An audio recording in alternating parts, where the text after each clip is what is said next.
What a beautiful movie, because I think it's about way more than just football and these injuries. It's about the search for truth and how you sometimes when people will fight against truth and you still got to keep going. How did you feel playing this role of this doctor there, where you was kind of like his secret support when everybody was going against him?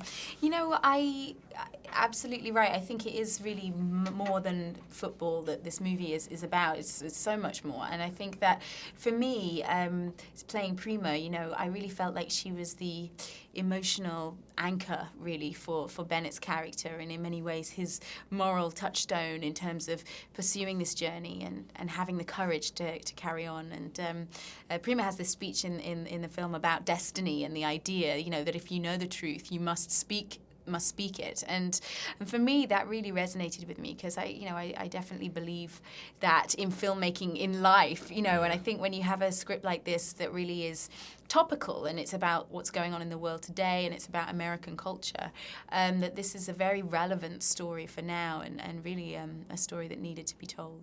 When I was a boy, person to have discovered this. You've acted across from a lot of great actors, and I know you have a big movie with Matt McConaughey coming up next.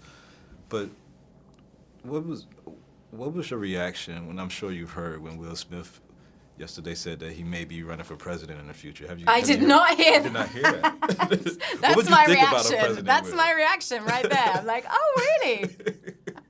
What would you make of a President Will Will Smith? Smith? That's hilarious. Well, he Who said that asked people him? keeps talking about, it was CBS Sunday Morning, Right. and they said if people keep talking about walls and Muslims, that he Right. might have to run for president. Very interesting. I mean, listen, that would be amazing, I think. I think he'd make a fun president. Who knows? Maybe. Now, I know that your roots are, you were born in England, but you have African descent. Yeah. Was it any task to bring on the accent that Prima spoke with?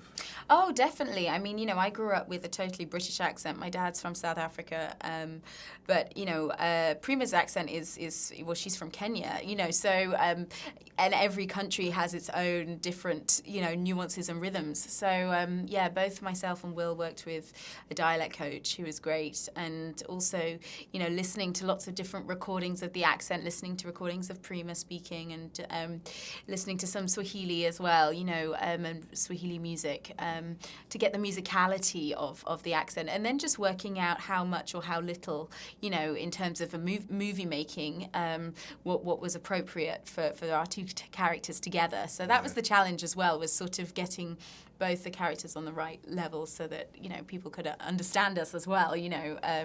But yeah, it was a great challenge.